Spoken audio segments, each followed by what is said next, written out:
Hello everybody, welcome back to Firefield Junction, and yeah, another review for you today. Yeah, I know I keep doing them, but oh well. I'm not going to stop doing them, so we might as well put up with it. Yeah, but okay, enough of that. Yes, as we can see, we've got another loco for us today once again.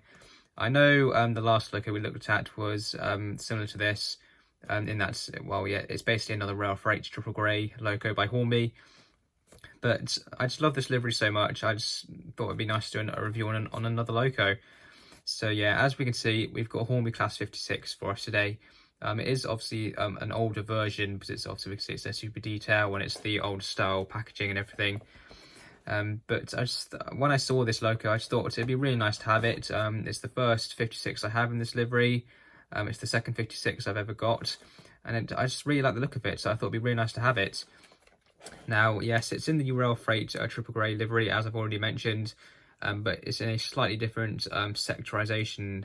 It's got a different sector logo on it compared to the Class 31 that we looked at last time. The 31 was rail freight petroleum. This one is the rail freight metal sector.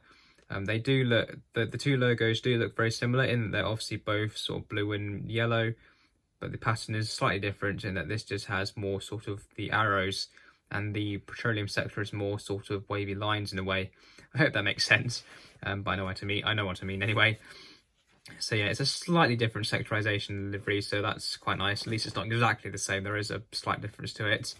It's also named, this one as well. It's I think that's a Welsh name, I think. So I'm not going to try and pronounce it, because I know I'll end up pronouncing something wrong. But yeah, quite a large nameplate there, but I don't think it has etched metal nameplates. It might well, actually it might do. I haven't actually opened the detail pack. The detail pack in this loco is brand new and unopened, which is quite nice. I have already opened up the loco though. The loco has already been opened up and given a quick service and had a quick run, and it's also been chipped as well. If we just look at the end of the box, so we can just see there. So it's a BR subsector Coco, so that's the wheel arrangement. Class 56, there's the nameplate again. Yeah, and that's it, I suppose. DCC ready, and yeah, and as I just mentioned, she has been fitted with a chip, 8-pin DCC chip that needs to go in this, but you'll probably already know that. It's just a Hornby chip that's temporarily gone in. Eventually, as with most of my locos, she'll probably get sound in the future and stuff. But the Hornby decoder in this loco seems to be perfectly fine, nice and smooth at all speeds. Well, maybe slightly jerky at lower speeds, but overall no massive complaints really from the performance with the kind of chip that I've put in the loco. So obviously the Hornby Class 56, it's a very nice model. If you have one of these, you'll know what I'm talking about. At least if you have one of the premium versions, because before Hornby started doing these higher quality premium versions, before that they were not as good. There was less detail. It was a ring-filled motor still. I don't even believe it. Well, actually, it might have had lights, actually. Some of them, I think, might have had headlights on them. I could be wrong, but I'm pretty sure some of them might have had headlights. But the couplings, I don't think the couplings were NEM. Actually, they might have been. I can't remember. I know they were the medium-style tension lock couplings, but they obviously didn't have as much detail. They would have weighed less, and they basically wouldn't have been as good. But this is the premium version, obviously, because it says super detail there. I think this is probably the first run of premium versions Hornby did. I could be wrong. I'm not too sure, but obviously it is near to the start of when Hornby started doing these really high quality premium versions of this model. But yeah, overall, and I can't really complain really. It's a fantastic model. When I first ran her, I was surprised at how well she actually ran. For a start, she ran really fast. There's plenty of speed inside this model if you want it, and at slow speeds as well. Well, you can't really ask for better performance really. It's so good. But enough rambling on. Let's open the box and see what she's like. Now, as I already have mentioned, I already have opened the loco. I know what she's like. I have ran her and obviously chipped her and everything, so I already know what to expect really. But no, I don't. That's not the case with every single loco I review. So we've got the instructions here first. First of all, there's this bit of paper here that just talks about the little brackets that Hornby used to use with these locos in this type of packaging and stuff. It basically just helped secure the loco to the box and stopped it rustling around so much. Those were obviously taken off and thrown away by the previous owner because it was second hand, this loco, but very good condition actually. So yeah, these weren't with the loco when I got it, so I'll probably get rid of that piece of paper actually, because, well, I don't really need it, do I? So if we get rid of put that to one side. Then we've got the instructions. Again, if you're unfamiliar with your locos, or if you're unfamiliar with a loco that you've never had before, so let's say this is the first time you've bought one of these 56s, or it's one of your first ever locos, I always recommend looking through the instructions, because they are very helpful. Hornby do, usually, most of the time, their instructions do list everything that you need to know, and they are very well detailed, and they are very good. So on the front, you've got the usual sort of stuff. So you've got general stuff, running in, hints, and track cleaning. Again, cleaning is very important, because if the wheels and pickups and track get too dirty, the loco's not going to work, or it's not going to work very well. So that's very important. The motor, 5-pole motor with twin flywheels. That's very good, but you wouldn't expect any less than that really on a loco like this. And it talks about the chassis as well, which is quite interesting.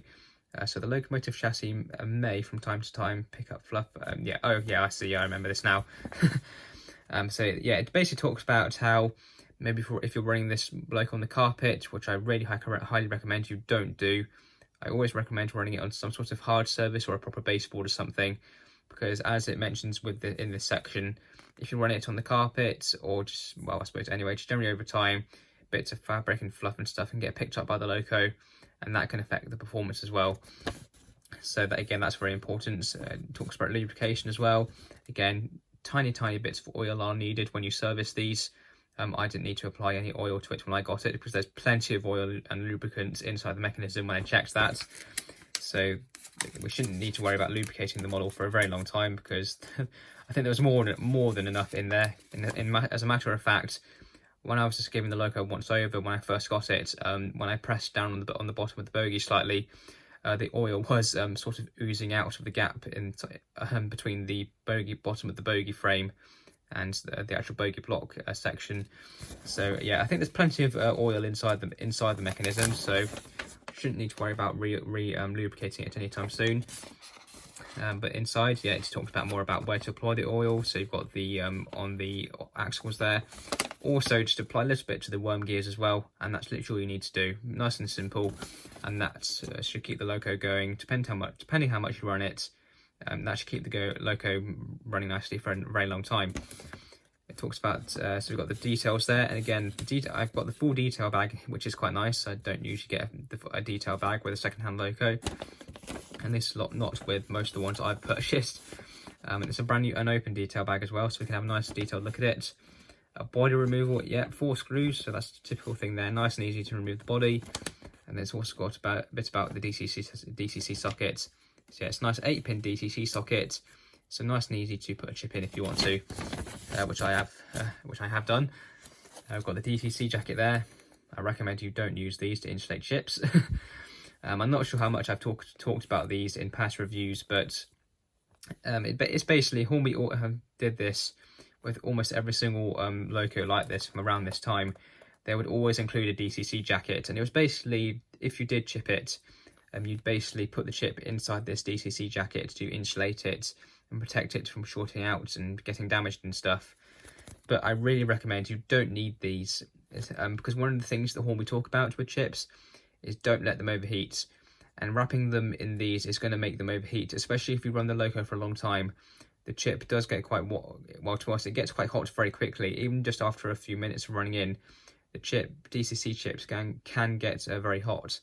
So I always recommend, if you are chipping a loco, just use like a double-sided sticky pad or something, which is what I do, and just fix the chip to the either underside. Well, I don't always recommend doing the underside of the body, because you never know, that could end up melting the body. I highly doubt it will, but I always prefer fixing it to the chassis somewhere. It's perfectly fine. And that basically will, that should be perfectly fine. You shouldn't have any issues then. And that should basically, obviously it's going to fix the chip to the loco, so it's not going to be flapping around inside. So there shouldn't be any chances of it basically touching any of the electrical components and shorting out and stuff like that. I just find it's better than using one of these, because using this, again, could make it short out. Saying that, you could use these for insulating other things, maybe such as if you've got soldering large bits of wire together, maybe this could be used for that. So there are uses for these, but using them to insulate chips, I highly recommend you don't. because yeah, they can cause them to overheat, which you obviously don't want, especially if you've just put a £120 odd sound decoder in there. Well, yeah, if that blows, yeah, you're not going to be very happy, are you? Because to be honest, putting a high quality sound decoder inside this loco is going to probably cost about the same as what the loco is actually worth. So yeah, you really don't want to damage the chip if you of course do put one in. But anyway, I've been rambling on for too long, so let's just take these ends off. I do like this packaging, it's not too bad. I prefer block of ice packaging, to be honest. I think that's my favourite, but this sort of packaging is definitely up there. It's definitely not too bad. So if we just take those ends off, we can take this front off. Now let's have a look at the detail pack. Again, this has been stuck in place since it left the factory, since it left the Hornby factory. God knows how long ago now. So if we just pull it off, if we just open it up a bit, trying to fan out some of the bits. So yeah, it's the usual sorts of things. So we've got some couplings in there. I'll probably leave this detail bag sealed actually, because I've got plenty of spare couplings that I could fit to this loco. So I'll probably leave this detail bag sealed up as it is, at least until I probably do decide to fit some details to the end. But yeah, we've got the typical stuff. So I'm not sure what those black things are, unless there's something to do with the buffer beam as well. I'm not too sure about that. But we've also got some vacuum pipes and brake pipes and all sorts of vacuum tubings there as well. So yeah, fitting those to the loco, that will obviously look very, very good. But I won't be doing it anytime soon. But it's nice that Hornby include that. I suppose the biggest shame is that they haven't included any extra nameplates to go over the ones on the loco there. That's a bit of a shame, but you do get that most of the time now with newer Hornby style locos, which is good. But anyway, if we just take the top off, I take the top off the polystyrene. There we go. And we can grab the loco. Oh god, she is heavy. Very, very heavy. In fact, she's actually starting to hurt my thumb there a bit. Let's just hold it somewhere else. There we go. Wow. I know this is a common thing in my reviews, but obviously for a start, yeah, she is very, very heavy.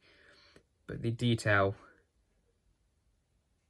I really can't fault it. Apologies if you can hear the rat or bird or whatever that's living in the roof of my shed. You can hear it scratching around. I really need to get that sorted at some point. Yeah, it just gets really annoying after a while. I do apologise if you can hear it scratching around in the roof, but I'm going to carry on. I hope it's not too noticeable. But yeah, wow. This loco is amazing. Obviously, if you have one of these locos, you know what I'm talking about. They are so, so good. So you have got some run buffers. This one doesn't want to move. Okay, that one doesn't seem to be glued in place or something. It doesn't want to move. But the other one, yeah, the other one is nice and sprung. But yeah, this one just doesn't seem to want to move. I'm pressing on it quite hard, and no, there's nothing. So it might have been accidentally glued in place. That's a bit of a shame, but you have got nice metal sprung buffers, which is very, very nice. The doors do open, and that's obviously it's a quality feature that you get on most Hornby locos of this age. The handrails are separately fitted around the side. I believe they're only plastic though, but they are separately fitted, which is very, very nice. You've got the nameplate there again. You can even feel the nameplates, which is quite nice. But again, it's just a shame that there's no extra metal ones to go inside. But you have actually got quite nice defects there on where the light catches it, which is quite nice. You've got the metals sector there, which looks quite nice, and that's even got a bit of a shine to it as well, actually. Sort of same to the nameplate, that's quite nice. The grills on the side and on the roof are separately fitted. Now, the fans, they are motor driven, but I have disconnected them because, as I've mentioned in other reviews, these fans can cause issues further down the line.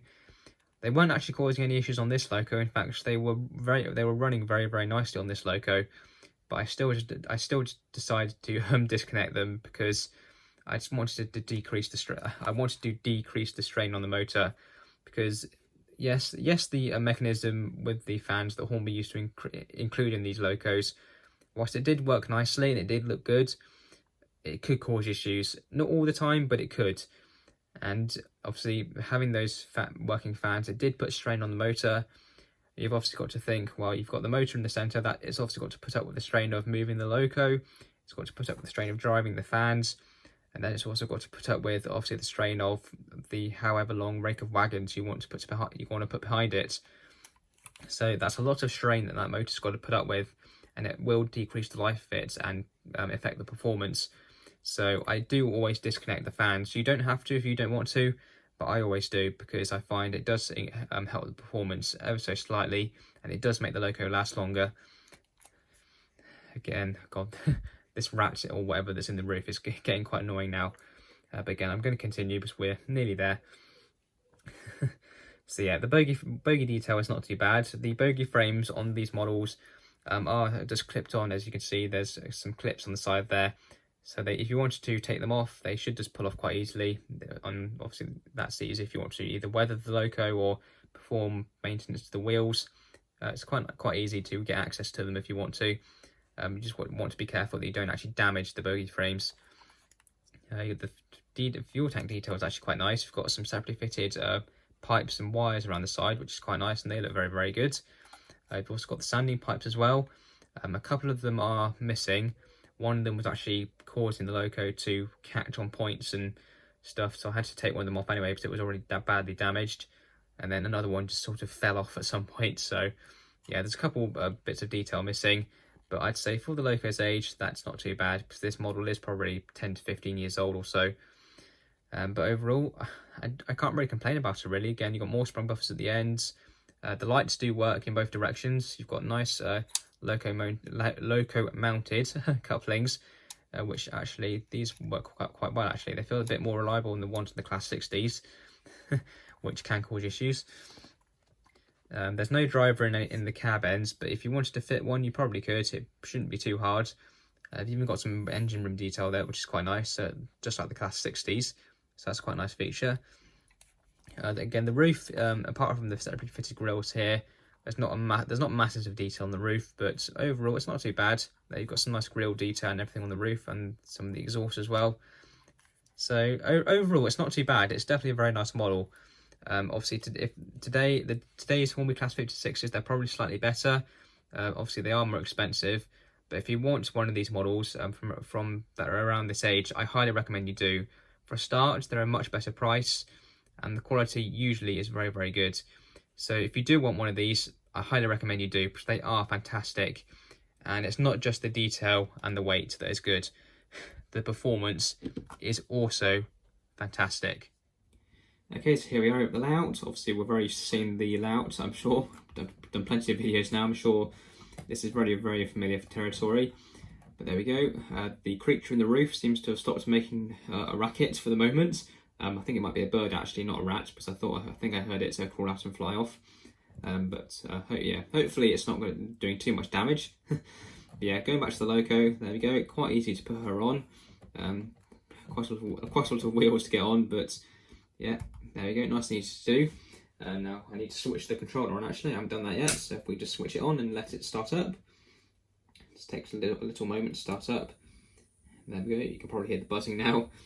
Hopefully, well, yeah, when I upgrade to a even better controller from the Hornby Elite, hopefully at least then we shouldn't hear the buzzing sounds that you get from Hornby controllers.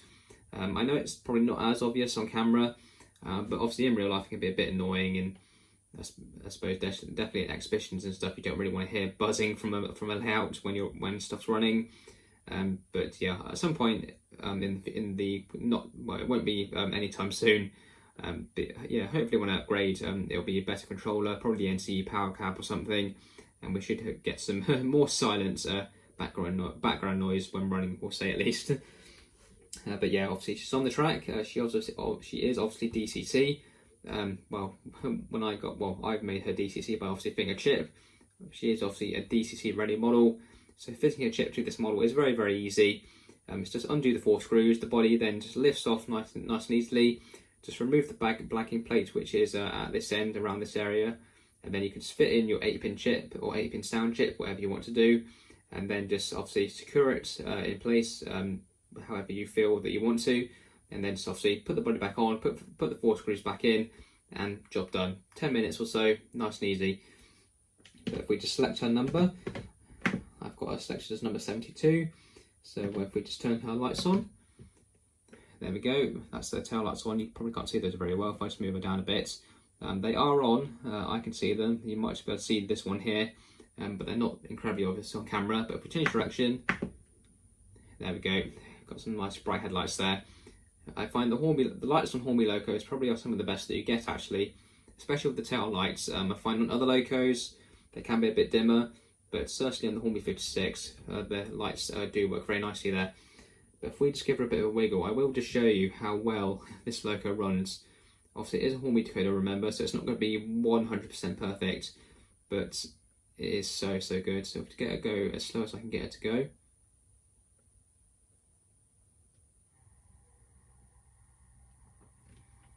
Remember, Hornby decoder, they're not the best decoders in the world, but that speed step 1 with a Hornby decoder, that is so good. It just shows how well you can get a loco to run, even with a basic decoder, but with a really good mechanism, you can get a loco to perform so well. If you go a bit faster, this is where you can get a little bit jerky. I find usually with Hornby decoders, the slower speeds are very good. When you apply a bit more speed is when it can get a bit jerky, but with this loco, pretty much almost all speeds are perfect. Oh my god, I really don't know what to say. I think she's just said it really. You cannot fault these locos. These Hornby 56s, they're amazing. They're just so good. You really cannot fault them. There's nothing wrong with them really. I know there's going to be some smart person out there who's going to disagree with me, saying, oh, this is wrong and this is wrong and this should be better. Well, okay, that's your opinion, but in my opinion, you cannot fault these. They are so good. If you haven't got one, you need to get one. If you do modern image, if you model anything from sort of the 1970s onwards, you need one of these locos because you will not be disappointed by them. They are so amazing. Just get one. You need to get one of these. They are amazing. The Hornby 56, probably one of the best diesels you can get. And, well, I obviously being a modern image modeler, I've been through a lot of diesels, and this has to be one of the best ones I've ever got. The performance is just second to none. Obviously with a better decoder, it probably would be a bit smoother and a bit quieter, but as it is, it's 11 out of 10. I cannot fault it. It's so good.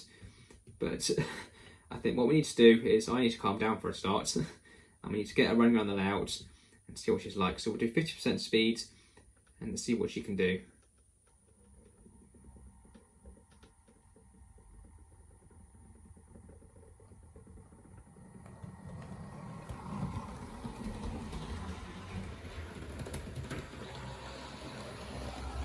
Well, as you can see, she is running so well. I have got her set to 50% speed, so it is a little bit fast, but overall, it's amazing.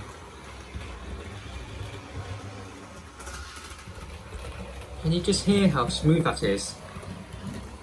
She's practically silent. There's no noise from the mechanism at all. She is perfectly silent, and so smooth as well.